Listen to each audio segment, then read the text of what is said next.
If you're a maintenance supervisor for a commercial property, you've had to deal with everything from leaky faucets to flickering light bulbs. But nothing's worse than that ancient boiler that's lived in the building since the day it was built, 50 years ago. It's enough to make anyone lose their cool. That's where Grainger comes in. With industrial-grade products and dependable fast delivery, Grainger can help with any challenge. From worn-out components to everyday necessities. Call, click Grainger.com, or just stop by. Grainger, for the ones who get it done. Good morning, everybody. Corey Hughes, Bloody History. So today is going to be more rambling on Oswald and his duplicitous mother. So I don't really have anything specific planned today other than to go over these couple documents I have, and this has been the source of my ire lately because John Armstrong, like I said, he uncovered this Harvey and Lee conspiracy. This is a genuine conspiracy, right? But he got a lot wrong. He didn't figure out a lot of stuff. And I kind of see through some of the holes in his work.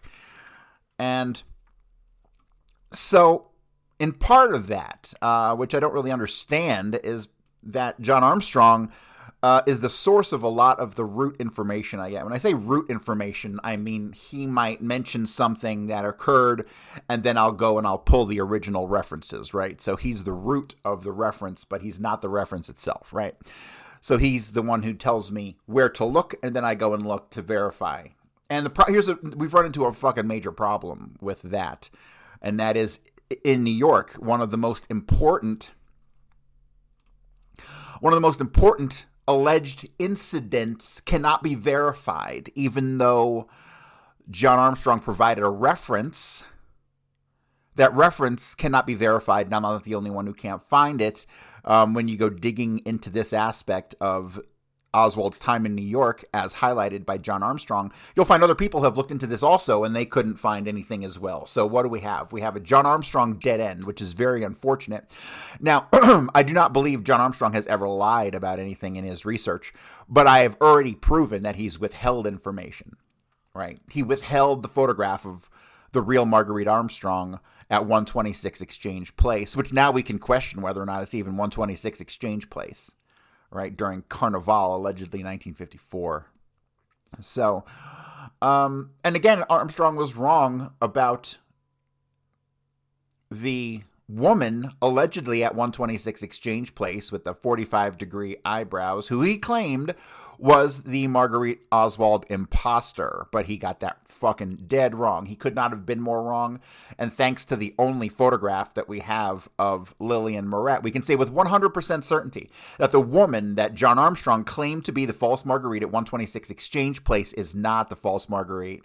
It is actually Lillian Moret, and it's not even 126 Exchange Place. It's Lillian Moret's house. So John Armstrong, a cornerstone of his theory on the Harvey and Lee, he fucking got dead wrong.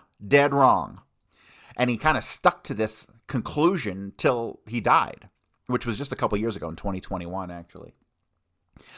So I will never say that John Armstrong lied about anything, but he sure as shit withheld stuff that didn't jive with his theory.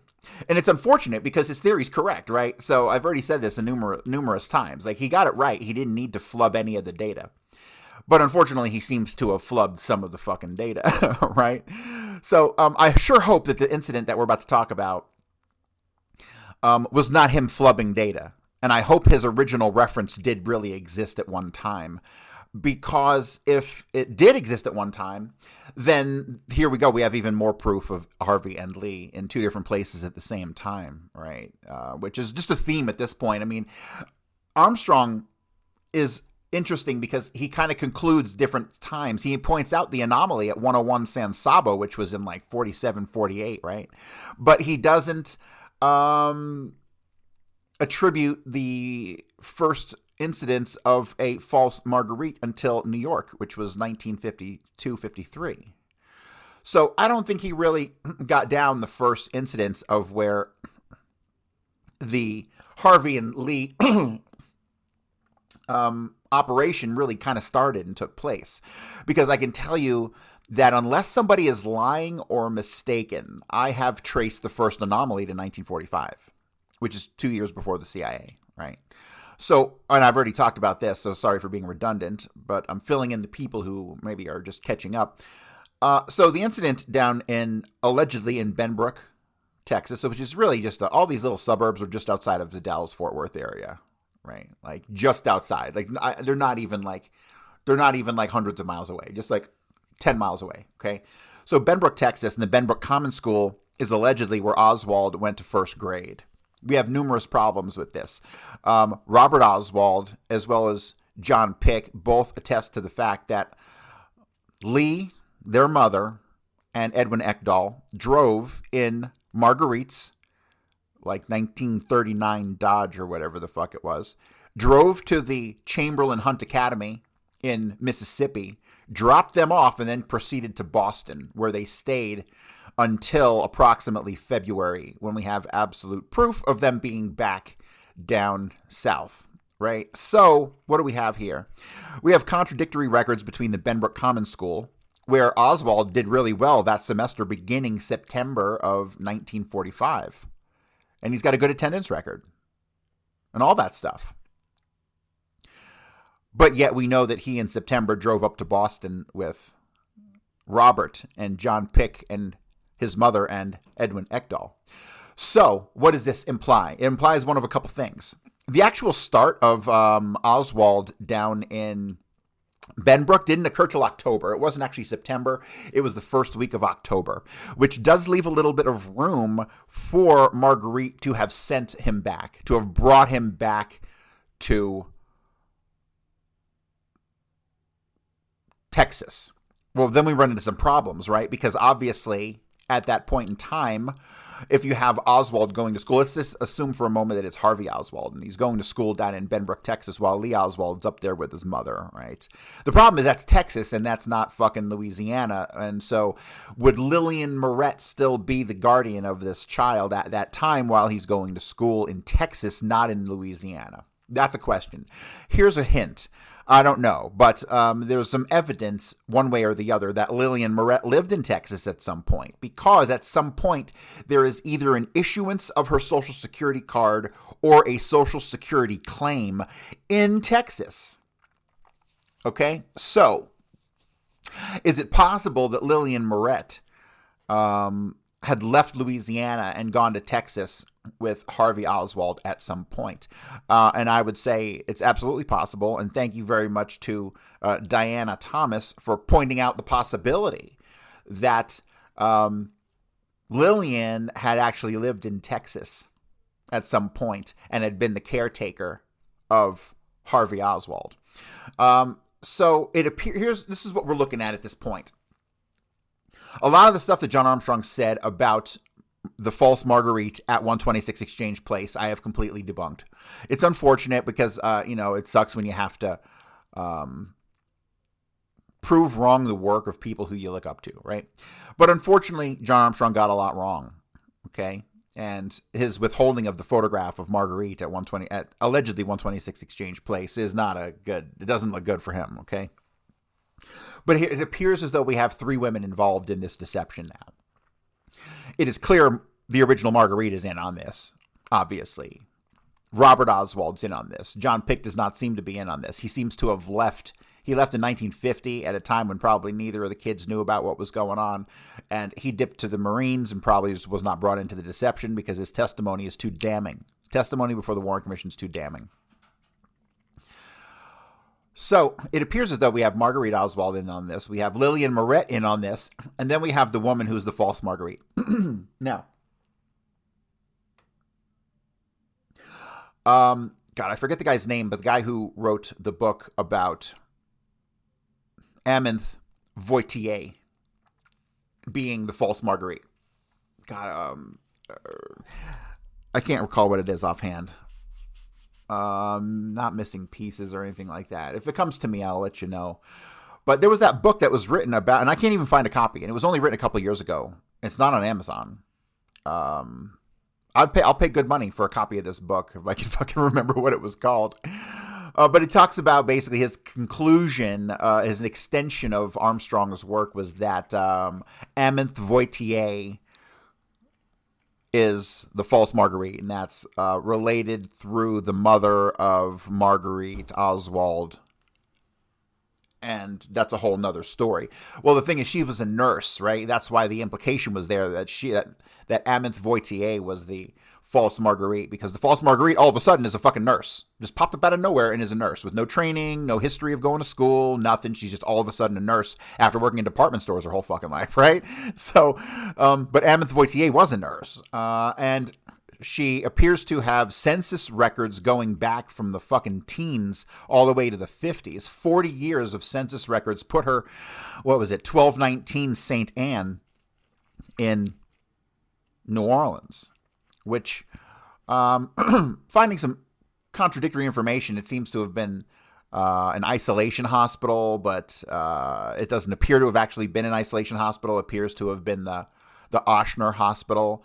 But wait a minute, now that I think about it, the Ochsner Hospital had a different name before it was the Ochsner Hospital. So, because the Ochsner guy wasn't relevant until like the 50s. So, what was the Ochsner Hospital called at 1219 St. Anne before it was the Ochsner Hospital? Because that might have been an isolation hospital then. But it seems like there's very few records. But I did find a couple articles showing that there were about 15 hospitals in New Orleans that had closed over the years. And it had isolation hospital, but at a different address. So, but either way, Amanthe Voitier was a nurse, and she had her census records for 40 fucking years going back to this I believe it was 1219 St. Anne, or something. It was on that block, the 1200 block of St. Anne. So, what does that mean? I mean, that ended in 56, right? So, when do we start to have photographs of the false Marguerite? Sometime around 1956, right? But we seem to have Amanthe Voitier stationed at this hospital, if she's a nurse and not a fucking inmate. If she's a nurse here at this hospital and she was there for 40 years, then there would have to have been, and she was in New Orleans that whole time, there would have to have been somebody else basically babysitting Harvey until 1956, when she would have left there and taken over, right? So we're talking about multiple women here, and now that we know that Lillian Moret was involved in this, this could just be a trio of family members, right? Because some of the Claverie women lived with the Voitiers. They were very close. They weren't like distant cousins. They were very close. I would say they had an intimate relationship in New Orleans, right? They were just as close a family as the sisters. Especially considering when it comes to the Claveries, two of the brothers died. John Marshall Jr. and who was the other one? I forget the other one's name. But two of them died within a couple months, like 20 years earlier, from tuberculosis, allegedly. Or maybe Marguerite Oswald's a fucking murderer, right? Maybe she killed her fucking brothers and killed two of her fucking husbands. And, you know, maybe that's what this secret is. Maybe Marguerite Oswald is a secret fucking serial killer. Because so many people die around her. It is kind of fucking weird, right? So, what am I rambling on about? I mean, it's still a possibility that the false Marguerite is Amanthe Voitier because of the 56 cutoff of the hospital census records, right? So that would make sense, but that would require a third person involved. And now that we have a third person involved, which is Lillian Moret, could Lillian Moret have been the person who was the babysitter of Harvey up until 56 when Amanthe Voitier took over? Is that possible? It is possible. Do I know? I don't know. What we desperately need are some kind of photographs of some of these people. Now, I have a photograph of Amanthe Voitier and her sister Jean. I have photographs of them from 1910 when they were basically high school football superstars, which they were. High school football superstars. There's pictures of them from 1910 in the newspaper. The Voitiers were just somewhat well known because of these it was three sisters. Three of them were very adept at sports, and they made the papers many a times. And they had a brother named George Voitier, and George Voitier some 50 years later, had daughters that also made the papers in sports. And so the New Orleans newspapers talked about how the family of George Voitier did it again. And they have it talks about their high school sports record, which I think is a great thing. I like the idea that a community, we don't do that anymore, it seems. But it seems at one time, like if you had somebody spectacular in a community, they were highlighted and their achievements were lauded in the papers. But they're still on my radar, the Voitiers, for sure, especially considering how Paul, I think his nickname was Polo Voitier, was, I did a show on this, on how he was the bodyguard of Huey Long and probably one of his fucking murderers. I mean, it's a small world, right? Like, and it's crazy how no one ever made that connection before. But in bringing this back to Armstrong and New York, Armstrong got a lot wrong, and I hope that he didn't flub this, because if he flubbed this is a really, really, really big fucking deal. But I'm going to read this, and this is the only notation we have, and this is directly from Harvey and Lee. And it's referring to the alleged timing and order of events sparked by Oswald's arrest. Because remember, we have some conflicting information around early April, the second week of April, the 10th to the 15th. And then we have reports on Oswald's psychological state starting around the 17th. But we have a number of people who talk to Oswald, and it seems as though there's conflict here.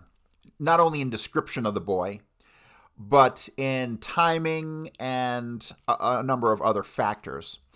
But this is what Armstrong had to say about it in Harvey and Lee. Note, Oswald could not be placed in the youth house in Lower Manhattan on April the 15th, and then arrested the following day in the Bronx by policewoman Spritzer. So this one sentence here is, God, it fills me with such hope and yet despair at the same time, because this policewoman that he's talking about is policewoman Felicia Spritzer. I don't know how you pronounce that.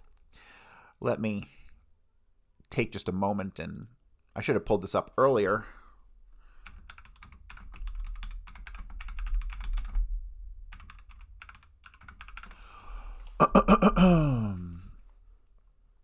All right. So Felicia Spritzer. The implication here is that he's saying that on the 15th in Lower Manhattan, Oswald could not be placed there in the Lower Manhattan youth house because he had been arrested by policewoman Spritzer the following day. So that would have been on the 16th. So he's saying there's a conflict here, and that policewoman Felicia Spritzer is the woman who had arrested Oswald initially. He was out and he was arrested and basically brought into custody. That woman, Felicia Spritzer, she got actually kind of famous. I can't read her obituary because New York Times has it behind a paywall, but I can read you the first sentence. It says, Felicia Spritzer, who broke New York City Police Department's gender barrier by becoming sergeant in the early 1960s, dies at age 87. So we're talking about 53, and 10 years later in the 60s, she had made sergeant. And she had actually sued the department. And it was a really big deal. She's considered like the woman who broke the glass ceiling at the New York Police Department. So she turns out to be a historically relevant person. So if she would have arrested Oswald, that would have been even more significant, right? So definitely a big fucking deal if this woman actually had arrested Oswald on the 16th, but the only reference in the whole fucking galaxy to her arresting Oswald is from John Armstrong. And John Armstrong gives a reference. I don't have that reference up in front of me. God, I'm so unfucking prepared. But I dug into this reference a little bit, and so the reference made its way over to the education or the lack of education forum where the jerk-offs who like to talk about Kennedy kick around ideas they'll never follow through on. I think it was Jim Hargrove, I'm not sure in particular, but talked about how he had dug into this reference and couldn't find it anywhere. And I dug into the reference, couldn't find it anywhere. The only article written by that same person didn't mention Oswald, right? And it was a different date, time, and page reference. So the actual reference Armstrong gives to this Felicia Switzer having arrested Oswald on the 16th, it might be fucking lost to history. It might, because I looked into this on newspapers.com, so there's no newspaper article that okay, let me explain something to you. Newspapers.com is heavily censored. Just letting you fucking know. Heavily censored. There is not an Oswald article until 59, when I know he made the paper a dozen times before that, right? So, you cannot trust the information you get from newspapers.com. Well, you can trust the information you get because they're from raw newspapers, but it's censored and missing a ton of information.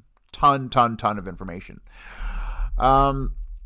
So when you dig into Felicia Switzer, it turns out that in 1953, she was working in the juvenile department at the juvenile section at the Bronx, right? So she was in the right place at the right time to have arrested Oswald. But did she is the question. And like I said, this brings us back to John Armstrong and his integrity. Would he have lied? I don't believe he would have lied. Absolutely not. Would he have omitted? He would have omitted, but this is not one of those situations. So I tend to believe him, but it's unfortunate because you can't go off the word of any one person. You have to have it on paper somewhere, some level of corroboration or a plausible slot in the storyline, right? And do I have that here? I don't think so. Now, when you dig into the timeline of when the actual examinations of Oswald were actually done, we might be able to find some clues there. There might be some contradiction there that we can attest to that would allude to the fact that we're dealing with two different sets of arrests, right? Because that's what we're digging for. We're digging to see if there's two different sets of arrests and whether both Oswalds were sent to two different places. Because remember, I have an FBI document saying that Oswald was sent to the Spofford Youth House in the Bronx. But the Spofford Youth House at the time was a home for girls. And it only had like 100 people there, right? I don't know if it was only for girls, but the Spofford Youth Girls House was there originally. And that was operational in 1953. Were they taking other people at the time, or did they know about Oswald and then isolate him there? That's possible. And then we have Marguerite Oswald talking about the other youth house that's like 60 miles outside the city, right? So there's a lot of obfuscation and confusion here, but it seems as though we have contradictory information on where they sent Oswald. Did they send him to 12th Street, the 300 block of 12th Street in Manhattan, or did they send him to Spofford Avenue in the Bronx? That we just don't know. So another problem here is that in the report of John Caro, who was the well-known probation officer who worked for New York City, who handled Oswald's criminal and court stuff, in his notes, he said Oswald went to PS 47 before transferring to PS 44. But when you dig into PS 47, PS 47 appears to be a school for kids who are either deaf or hard of hearing. And this brings me back to some of the notes that were in Oswald's file when he got to New York, because he was tested for his vision, his hearing, his height, his weight. All that stuff was tested when he was brought to Youth House. And he had examinations at school. This could be related to the fact that he had the mastoidectomy back in 1946, right? So, if the mastoidectomy left him hard of hearing in one of his ears, that could be an indicator on why he might have been sent to PS 47 or why they inquired about PS 47. But in John Caro's notes, it clearly says that he was at PS 47 and attended some 47-something days and was absent so many days. And then he was pulled from there and transferred to PS 44, of which he never showed up. And the weird thing is about the school records is that between May 7th, when he allegedly gets out of school, and I'm sorry, let me back that up. Between the April 16th when he's remanded to Youth House and May 7th when he gets out, that's about, 3 weeks? It's about 15 days. When you look at Oswald's present and absent record for that particular time, school year 1953, it indicates that he was present more days than not, right? He only missed a couple of days. And so the days that he missed were about 16 and a half, I think it said, which would be the 15 that he was at Youth House and another day and a half. So that's reasonable, right? That would indicate that absence was surrounding his time at Youth House. But the problem is, when you look at the updates of the reports post May 7th, going all the way through into September and October, they're having court hearings and they're wanting to they want to remand him to a full-time facility because he's not going to school. But that's not what the fucking records say. The records say clearly that between March 22nd or 23rd, something like that, and the end of the year, he had a good attendance record, right? So there's the possibility there that somebody was attending PS44 starting in March all the way through the end of the fucking year, through January, into the next school year, the 8th grade school year, right? Which would be continued down at Beauregard in January by Harvey. So it is very possible that we have a crazy overlap here between the Youth House at 12th, April 16th to May 7th, and somebody attending PS44. We don't know in the Bronx or in Manhattan. We just don't know because we have the testimony of both Robert and John Pick that said he went to PS44 in Manhattan, which is right up the road from fucking John Pick's apartment, right? So we just don't know. The PS44 in the Bronx that he went to, that he might have just never shown up there. He might have actually gone to PS47. But do you see how there's enough overlap here to question how many fucking Oswalds were going to school at this time? Especially if you have Miss Felicia Spritzer having arrested Oswald and then her having taken Oswald to go meet with, at the request of James F. Brennan, to go meet with, what the fuck is this guy's name?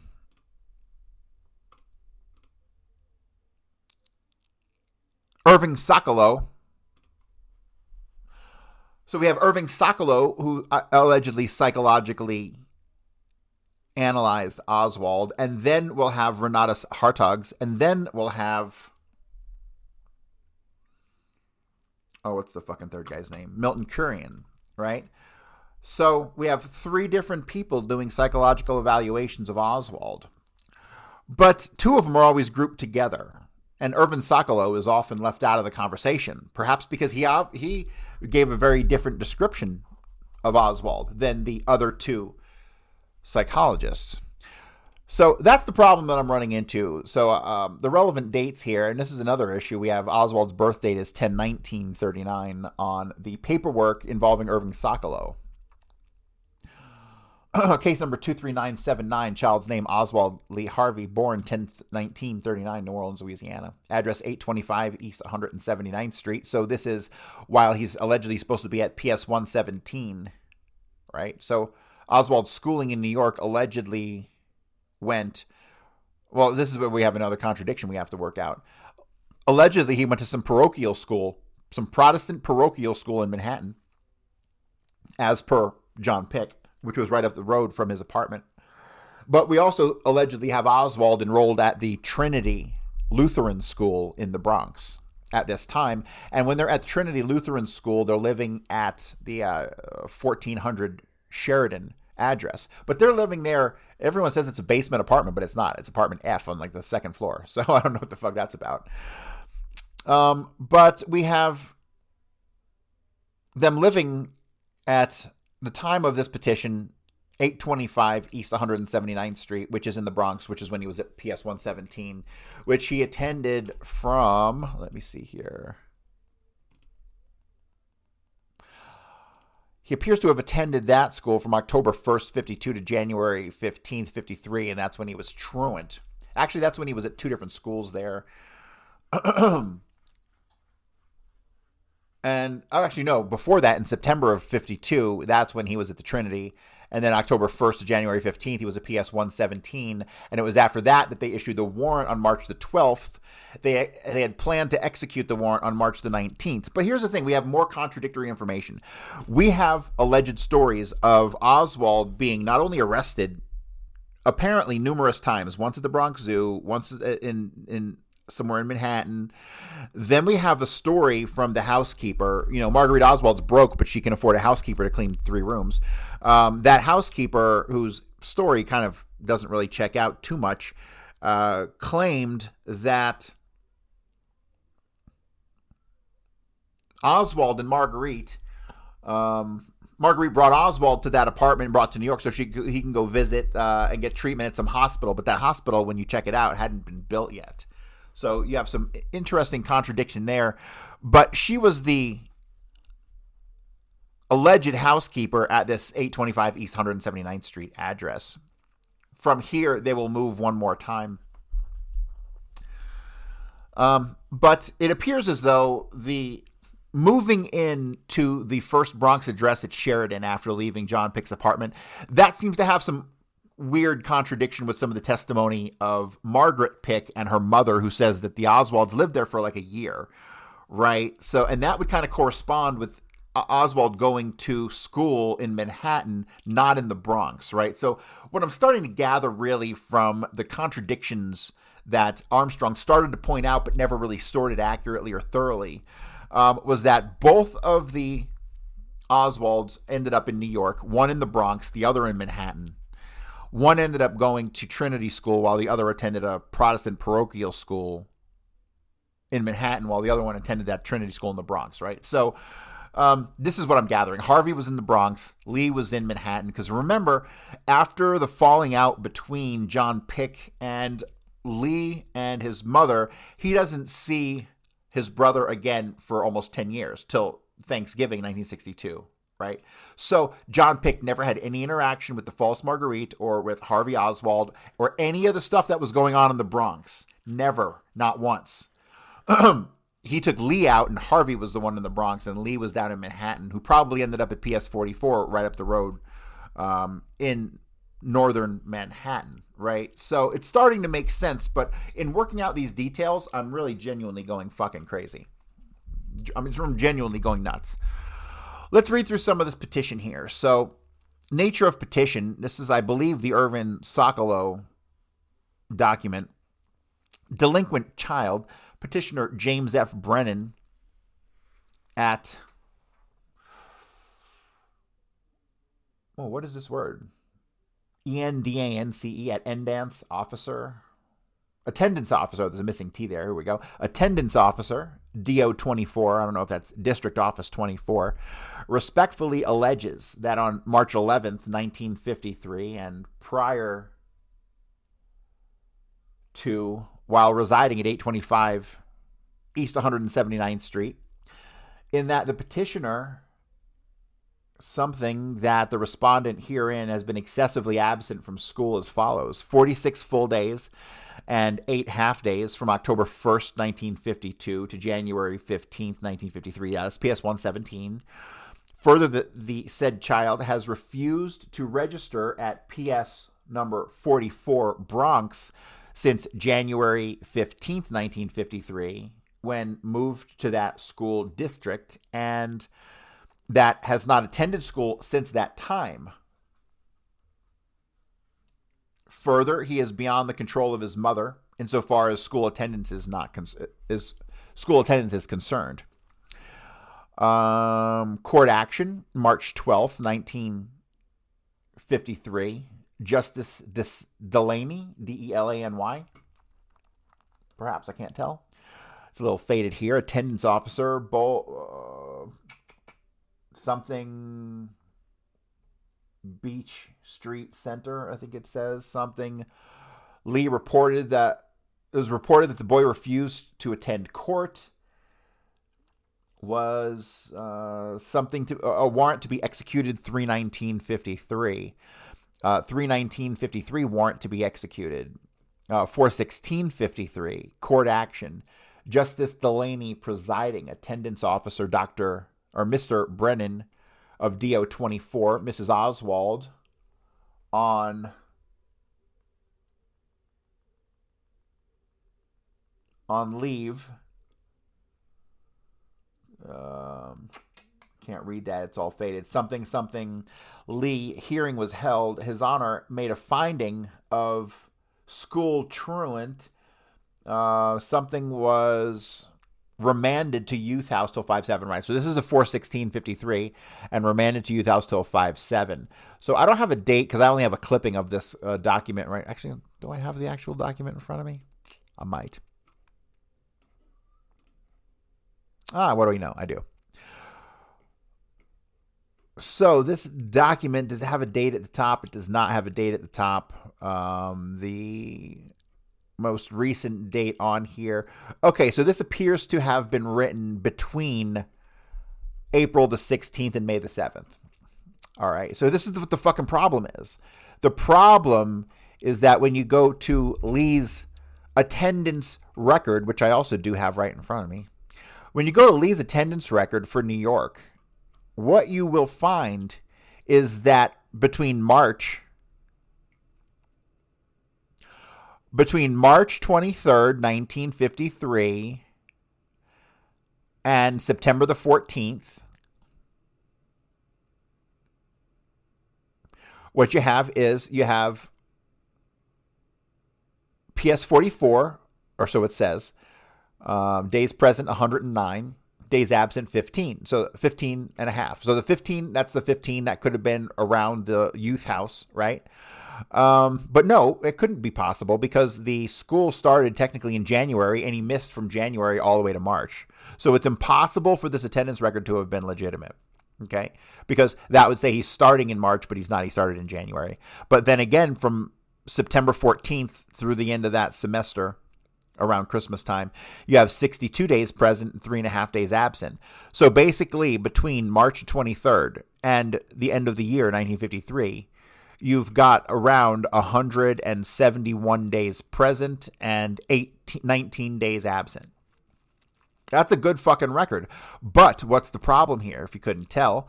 The problem here, if you couldn't tell, is that we're going over a record that was written between March 12th between April the 16th and May the 7th.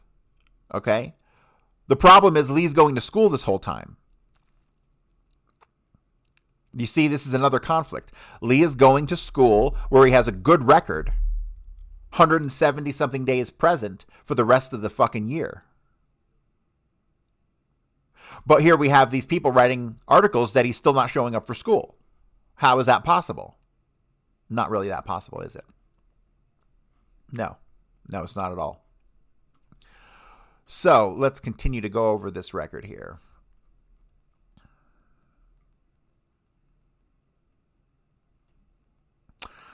Previous court record, none. Family history.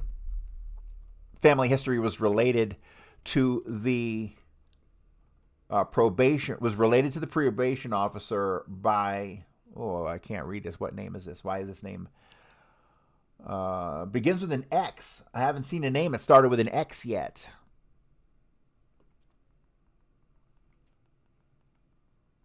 Or maybe that's an M. Anyway, it's all faded. It doesn't say. It could be Marguerite, but I can't really tell.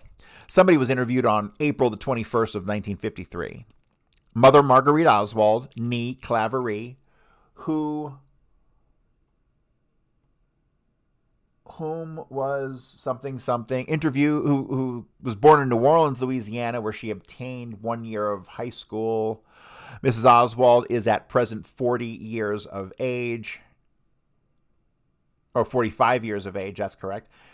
She is something. Can't read that. In 1945, the family went to, I can't read it, Fort Worth. Well, we know that that's false, right? Because they lived at Victor in Dallas, and that whole story is false. Texas to live. They went from New Orleans to Texas. The something came to New York in August of It says 53 here, but really it was 2. So 1952, where the family I can't read that either. Mrs. Oswald stated that she came to New York at the invitation of the oldest son, John, who was in the U.S. Coast Guard. I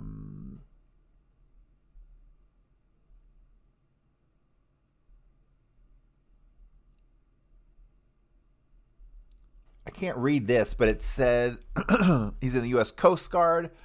Something, and then S-I-N-Y. S-I, I would assume is Staten Island, but I don't know why there's a reference there. She and Lee lived with John and his wife in their mother's apartment for about a month, but moved out when some friction occurred between them. Mrs. Oswald is employed at Martin's Department Store, Brooklyn, New York. All right, I need to make note of that. Martin's Department Store in Brooklyn, New York at this time.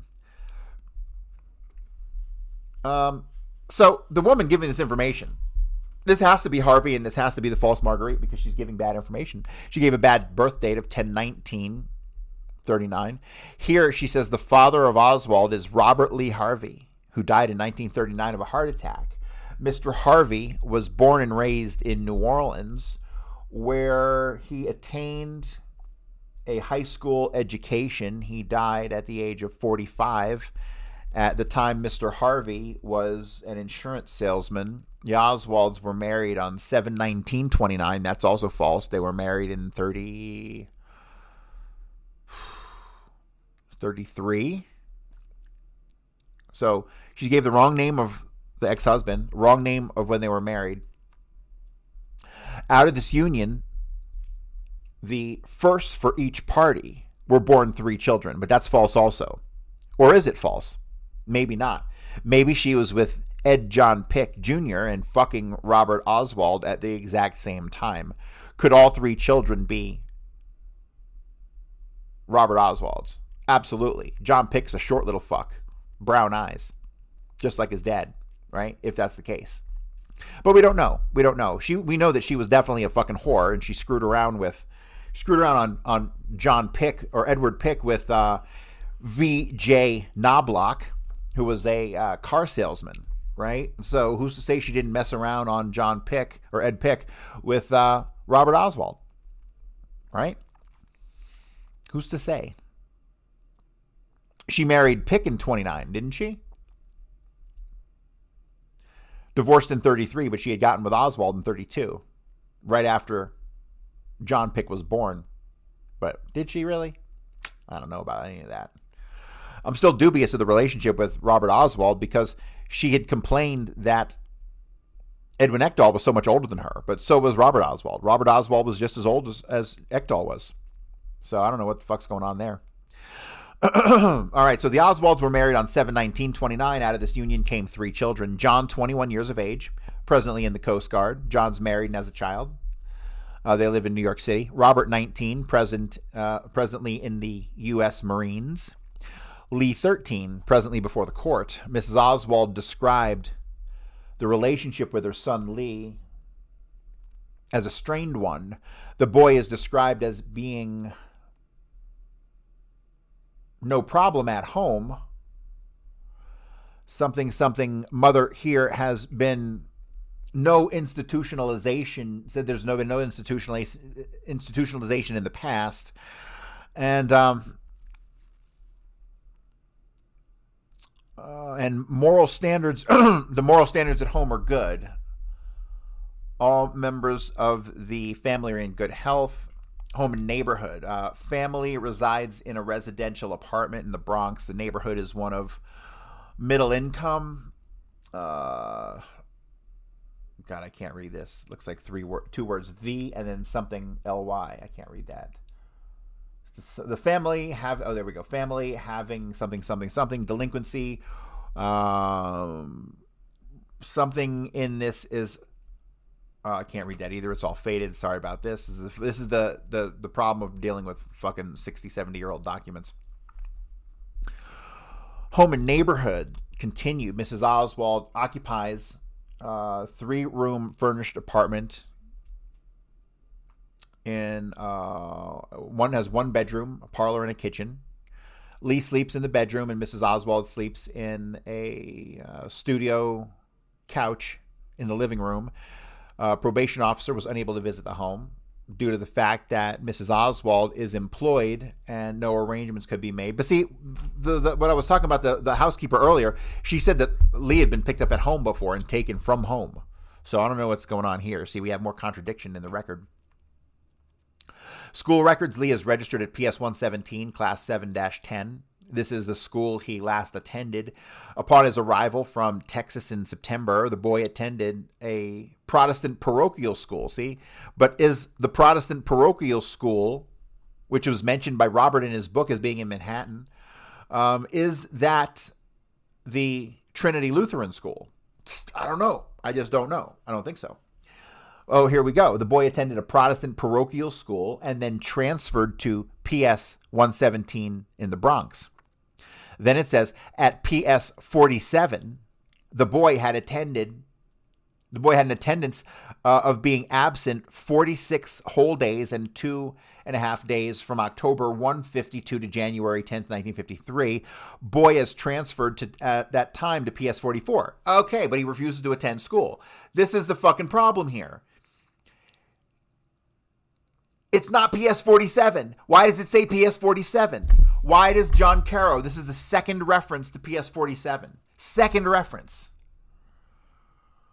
We have no information on PS 47. Do we really think he was transferred to PS 44 in the Bronx that he never showed up to and then went to PS 44 in Manhattan? Or did he go to PS 47 in the Bronx and then transfer to PS 44 in Manhattan? I think that's more likely. What I think is actually more likely is that he never went to PS 47. He dipped out of fucking school, dipped out of New York, and in August of 1953, they went to Stanley, North Dakota, while Lee continued to go to PS 44 in Manhattan. That's what I think really happened. Can I prove it? No. Is that what's seemingly coming to form here? Yes. Yes, absolutely. So let me reread that. At PS 47, the boy had an attendance of being absent 46 whole days and 2.5 days from October 1st, 52 to January 10th, 53. The boy is transferred at that time to PS 44. So after being absent for a while at PS 47, he then transfers to PS 44, but he refused to attend. Lee's not attended school since that time. Remember, this is being written in April of 47 while Lee has been going to school technically since he got out of, well, I wouldn't say he gets out of youth house in May 7th, but someone's going to school there starting in March 23rd, right? We have his first day of attendance there, March 23rd. So how the fuck can he say he's not going to school when we have proof that he is? Religious affiliations. Lee's a Lutheran. He was baptized at the Trinity Lutheran Church in New Orleans. But that's false also. He wasn't baptized at Trinity Lutheran. He was baptized at the Redeemer Church in May of 39. It wasn't May of 39. He wasn't even born until October 39. They have not made his communion nor confirmation. Mrs. Oswald indicated that she and Lee do not go to Sunday services as they have been in New York a short time and do not know of any churches or congregations near them. It's kind of funny because New York has churches on every corner. Leisure time activities and special interests. Lee was interviewed by the PO 42353.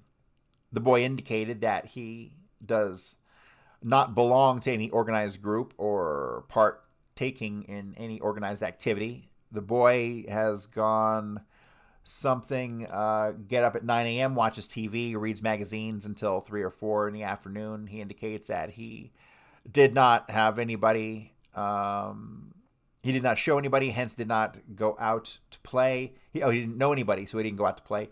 The boy states that he seldom goes out and stays home most of the time. The only occasion for his going downstairs is when he goes down, I can't read this word, but not to play. He indicated that he formerly collected stamps. See, that's interesting because it's John Pick who collected the stamps. He was I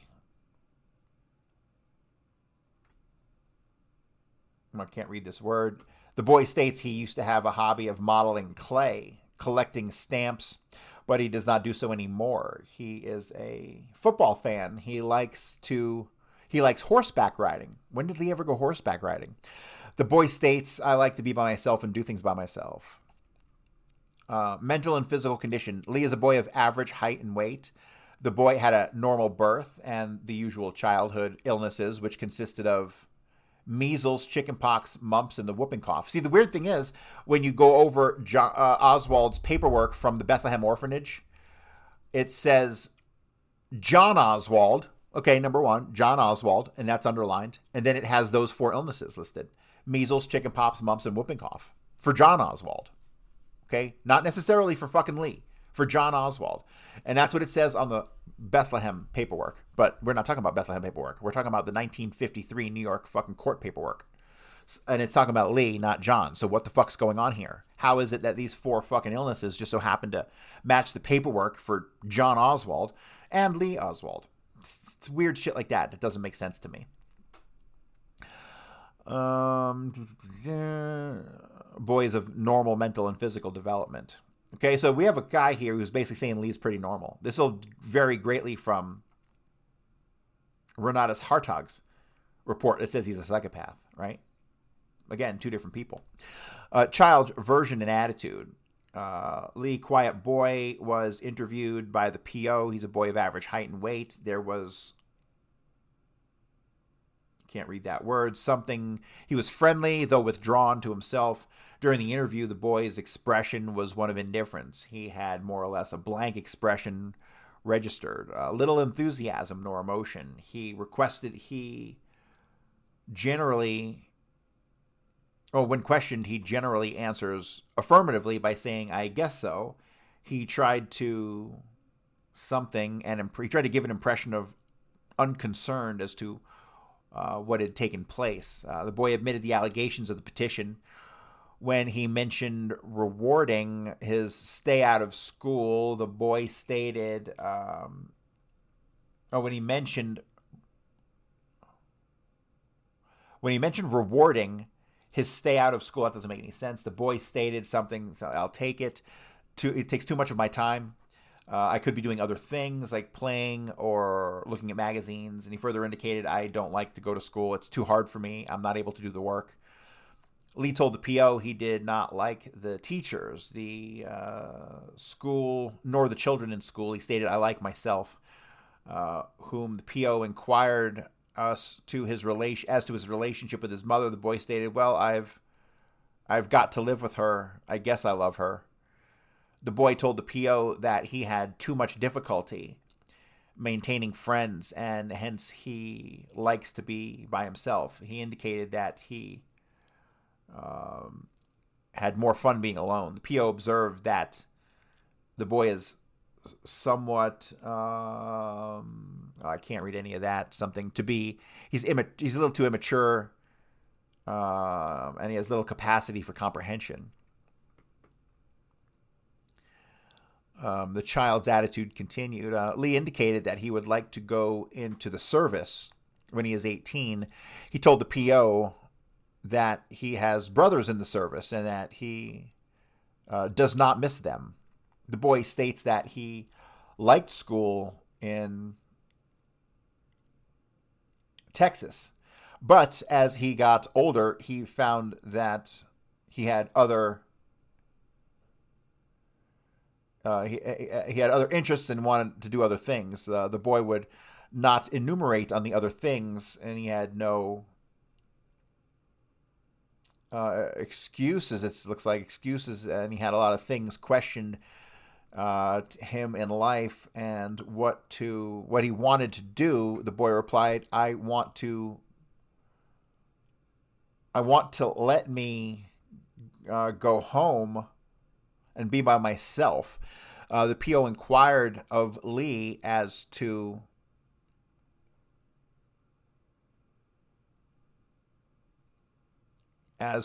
something he would return, I can't read that word, something he would return home, whether he would attend school. The boy replied, I have no choice.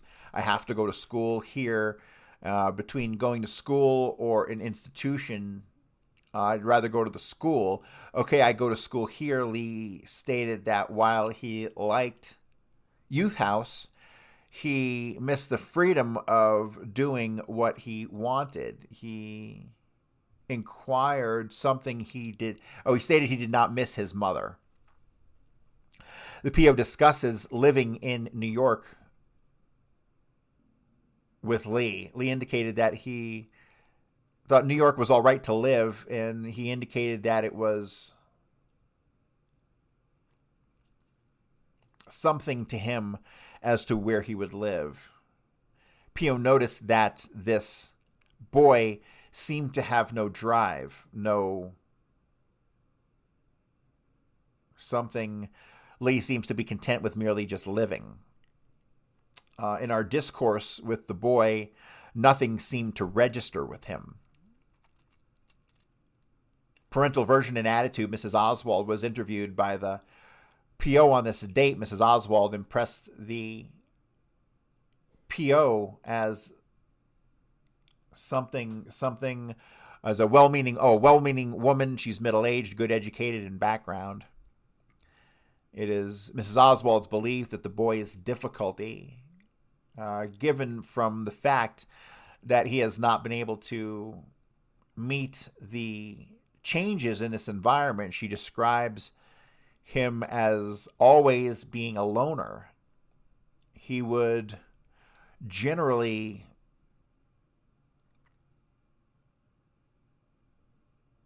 something, and the boys joined him. He would play with them.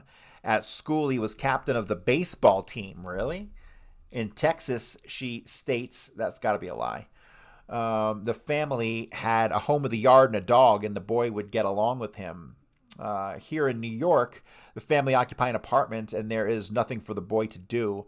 Mrs. Oswald described the boy as an introvert, the boy who has difficulty in making relationships, and he made no effort to initiate any. Generally, Lee waited for the children to make overture to him.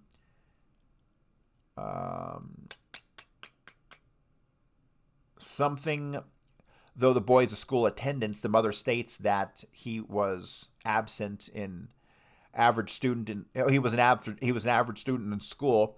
He liked school and seemed to regularly something. I can't read that part. The boy moving to a different community and being placed in the midst of a different institution and crowded apartment conditions has anywhere an effect on the boy. I'm sorry, this is breaking up with me. It's really faded here in a lot of spots. I just can't read it. Thus, that he has something he's retracted into his shell. Mrs. Oswald indicated that she recognized the boy something, but there's little that she can do. She mentioned to the PO that the family formerly had their own car, so they lost their car in New York because she drove it there, their own home, and that the boy, or this is the false Marguerite for sure because she didn't have a car, understand something home to play. He had nobody home to play with. Mother indicated that she has a home in Texas, something that she plans to sell. At present, she is in no finance. That's the Birchwood house that nobody knew about. She has no financial commitments to Texas. The boy has the boy has other family to whom something, I can't read that, something in New York. Mrs. Oswald believes the present attitude and indifference of Lee is of concern, and he's defiant. She attributes his behavior to that of adolescent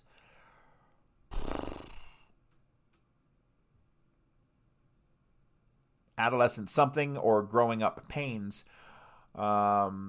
When mother points out that when the boy first came here, she lived on the concourse, and that the boy had difficulty in getting along with the other children because of, in the manner of any custom, that his manner of dress was different, and that he had a different accent.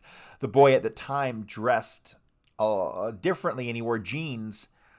Levi's, who the other boys in the neighborhood they dressed better. This seems to have had some sort of effect on the boy. Mrs. Oswald indicated that while she realizes that the boy has little family life at home, that she's unable to to give him proper supervision, and she would not want the boy in the place. She would prefer that the child remain home. However, should the situation arise where they believe the placement seems adequate or necessary, she indicated that she would cooperate with any plan that the court may have. Social agency record, Marguerite Oswald nee Claverie. And the father, we have a contradiction here. She said it was Robert Lee Harvey, but now she's saying it's James John, right? This is indicated multiple times in the report. James John, and then it says Youth House 42153. That's not the correct date, is it? 42153? I don't know about that. I'll have to look into that. And her son Lee went to community service there, and family divisions based on a warrant from information that came in 15653. So, all right. So we've got a couple pages left, but I'm going to call it here for today. We'll pick this up tomorrow. But yeah, this is what's driving me fucking crazy, trying to sort out all this stuff, because I have multiple records here of him being incarcerated at Youth House. Some say in Spofford, some say in 12th Street. So that's the deal, ladies and gentlemen. And very much thank you to Diana Thomas, who's been helping me gather a ton of incredible stuff on New Orleans from a New Orleans forum. So thank you, Diana, for that. And that's going to do it for me today, guys. I will be back tomorrow with more. See ya.